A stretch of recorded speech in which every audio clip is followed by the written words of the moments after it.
اللهم صل وسلم وبارك على سيدنا محمد. السلام عليكم، ازيكم يا احلى اصحابي؟ عاملين ايه؟ يا رب دايما تبقوا بخير. النهارده بقى بصوا روتين خفيف جدا وان شاء الله كده يعجبكم، فيه ميه وصابون ورغاوي من اللي انتوا بتحبوه. عايزه اقول لكم عشان احنا صايمين وكلنا يعني مش قادرين. تحسي كده انت يعني بصي في كسل، في خمول، في كمان يعني مش قادره تعملي حاجه. بصوا خفيف جدا وبسيط وان شاء الله كده يعجبكم. بدأته بالريسبشن، بصوا يعني الريسبشن بقى فل شمعة منورة. اول حاجه هتشوفوا برضه انا عملت ايه في الفيديو، بس كملوا لحد الاخر. ولو انت اول مره بتشوفيني فانا اختي كبيره، يسعدني يشرفني وجودك معايا في القناه. عايزاكم تكتبوا في الكومنتات ربنا يرحم ابي رحمه واسعه يا رب، اللهم امين. عايزه اقول لكم بقى ان بجد بجد في الصيام الواحد بيبقى مش قادر يعمل حاجات، بس بجد لازم نقوم ونعمل حاجات خفيفه حتى.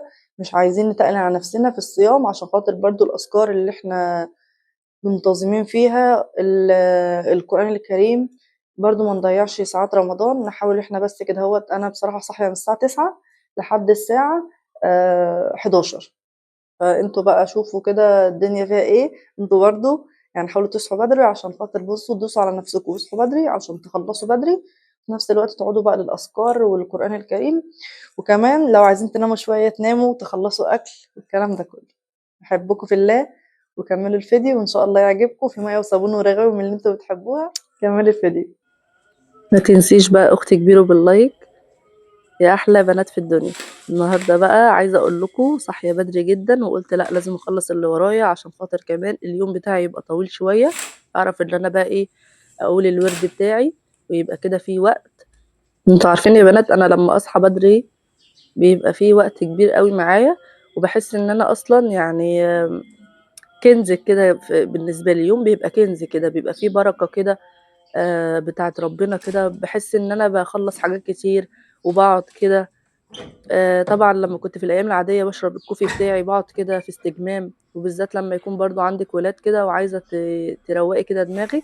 فبجد، بجد ده أحسن حاجة تعمليها، إن أنتِ تصحي بدري وتروّقي كده دماغِك. طبعًا أنا مش هاقول لِك كل يوم لأ، خدي كده من الأسبوع كده يومين 3 هيفرق معاكِ جدًا، جدًا. عايزة أقول لِك كمان التهوية ديّة مهمة جدًا للبيت. الواحد بقى بيبقى بُصّي ريحة كده البيت بتبقى ما بتشميهاش غير الناس اللي بيخشوا لِك كده ضيوف.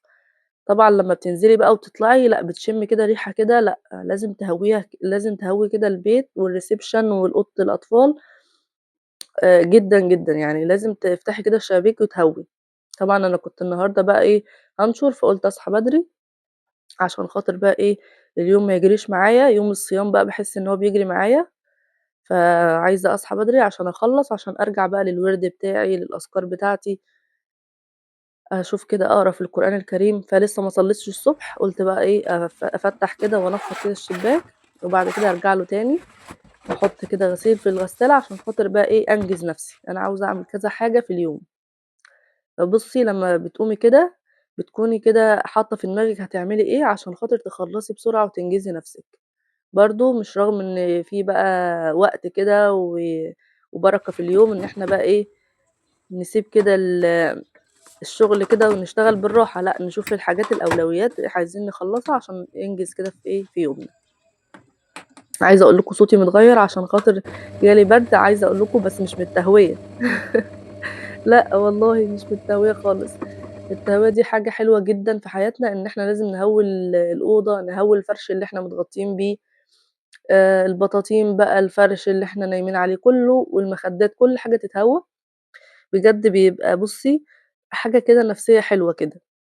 بس هنا بقى كمان اتوضّيت وقُلت أصلّي الصبح، وقرأت القرآن شوية، وقعدت مع الوِرد كده بتاعي، اللهم صل وسلِّم وبارك على سيدنا محمد. بس وخلّصت بقى ورجعت بقى إيه للروتين بتاعي. عايزة أقول لكم بقى نرجع لموضوعنا. كنت باقول إيه يا بنات؟ نسيت. البرد اللي أنا جاي لي دوّة مش من إن إحنا نفتّح بقى والكلام ده كلّه لأ. أنا بإني كان في جوايا برد كتير، فحاسة بقى هيخش على برد وسخونية وهيصة بقى. عايزة أقول لكم بقى طبعًا الناس اللي تحتينا بقى إيه، آمم الشقة فضيت ومبيّضين بقى كده السور. وطبعًا أنا مش من الناس اللي أنا بقى إيه، ارزل على الجيران والكلام ده كله، لا احنا نحاول ان احنا عشان النبي وصى على 7 جار، فاحنا ما ينفعش ان احنا نأذي الجار، تمام خالص، بأي سبب من الأسباب خالص ما ينفعش نأذيهم. يعني إحنا لمّا لقيت السور كده متبيض يا بنات، ما ينفعش إن أنا أروح أنفّض بقى عليه، أروح أجيب مَيّة والكلام ده كلّه، بس طبعًا المَيّة والصابون والرغاوي اللي أنتم شايفينهم دُولة، أنا بصراحة يعني طبعًا ما بينزلش منّي حاجات كتير، لأ خالص، غير بقى اللي هو الفتافيت بقى والحاجات اللي في الحافظة، لو أنا كنت نفّضتها، رُحت نفّضتها بصراحة على السلِّم، السلِّم نضيف، رُحت نفّضته على السلِّم. أمّا لو كنت بقى نفّضته هنا على السور، طبعًا الله أعلم بقى هُم مبيضين تحت لسه مبلول بقى والّا ما نشفش والكلام ده كلّه، فأنا ما ينفعش إن أنا إيه، أروح أبوّظ حاجة حرام، زي بُصّي كما تديني تُدان، زي ما أنتِ مش هترضي على نَفْسِك الحاجات اللي هي تأذيكِ، كمان ما ترضيش على غيرِك، فأنا اللهم بارك يعني دي حاجة في دماغي أنا حاطاها الحمد لله، ربنا يا رب يهدي جميع المسلمين يا رب اللهم آمين، فما تعمليش كده. فبصراحة ما عملتش بقى ما نفّضتش بقى زي ما كل مرّة بانفّض كده، فنفّضت بقى مع نَفْسي كده، وبدأت إن أنا بقى إيه، أغسل كده السور وأغسل بقى الشبابيك زي أنتم ما شايفين، وبعد كده بقى إيه، هانشر بقى عادي، طبعًا كلّه معصور بقى، مش زي زمان بقى، زمان كنا نعصر وننفّض والكلام ده كلّه، والله كان معاناة، دلوقتي إحنا الحمد لله في راحة، ونقول الحمد لله على كل حال، يعني إحنا في راحة وبنكسّل. يعني بُصّوا الغسيل بكل سهولة بيطلع بتنشريه على طول، اللهم بارك. في مكنسة ربنا أهو ريّحنا وجاب لنا أهو مكنسة مثلًا، كرمنا بمكنسة وكرمنا كمان في مكنسة كمان بتشد المَيّة اللهم بارك، وفي مكنسة بإيد واحدة، وفي بُصّوا يعني حاجات كتيرة طلعت اللهم بارك يعني بتريّح الستات الحمد لله. فإحنا نحمد ربنا كده، الحمد لله على كل حال. ونحاول لو أنتِ ما عندكيش أي بقى جهاز من الأجهزة ديّة، لأ حاولي إن أنتِ كده تحوّشي كده، تخشي جمعية بقى تحوّشي، تجيبي كده الحاجات اللي نِفْسِك فيها، يا ستي جزء، جزء، ما تجيبيش كلّه مع بعضه، يعني أنا بصراحة نِفْسي في ساندوتش ميكر، وإن شاء الله ربنا يكرمني كده وأجيبه بإذن الله، عشان بقى إيه ساندوتش الميكر ده تحفة جدًا، تحطّي بقى فيه اللي هو الرغيف بيطلع مقرمش، وأنا من الناس اللي باحب الحاجة المقرمشة، إذا كان بقى فينو، إذا كان مثلًا عيش بلدي، عيش توست. بس كده، حاولت إن أنا أخلّص بقى وهاشفّط الأرض، عايزة أقول لكم الأرض نضيفة خالص، بس هي بقى فيها وبرة بقى إيه، لازقة كده في السجادة. اللهم صل وسلم وبارك على سيدنا محمد. عارفين أنا ما كنتش أصلًا هاقدر أسجّل الnight voice معاكم، عشان خاطر ضهري واجعني ومش قادرة، بس كده استعنت بالله وقُلت لأ، أسجّل لحبايبي واخواتي اللي دايمًا كده بيتشجّعوا منّي، وإن شاء الله كده تقوموا بعد ما تخلّصوا الفيديو وتحطّوا لي لايك وكومنت قمر كده منِّك، تقومي كده يعني تشوفي اللي وراكِ بقى، ما تكسّليش بقى بعد الفطار قومي كده يعني عايزة أقول لِك خفّي نَفْسِك كده، يعني اهضمي كده الأكل اللي أنتِ كلتيه كده وفطرتِ، لأ قومي كده لو ما بتروحيش صلاة التراويح وعندِك ولاد ومسؤولية، قومي بقى كده إيه، لمّعي الدنيا، شوفي كده المفارش اللي عندِك أكيد عايزة تتغيّر، عايزة الأرض كده تتمسح كده وتتضبّط كده بالموب، مش شرشوبة.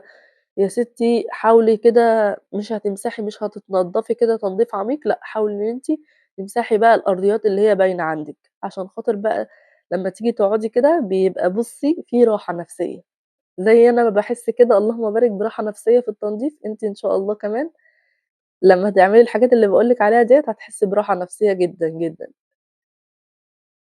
بس جيت بقى هنا بعد ما شفّطت الأرض قُلت بقى إيه آخد الأرض كده إيه رايح جاي كده بالموب بصراحة حلو جدًا، بيلِم الوبرة معايا لو في تراب في الأرض أنا مش شايفاها، بيلمّع كده الأرض، حُطّي بقى اللي أنتِ عاوزاه بقى، حُطّي بقى الديتول، حُطّي بقى معطّر للأرضيات، عايزة والله أجيب يا بنات اللي عندي الحاجات كلّها خلصت.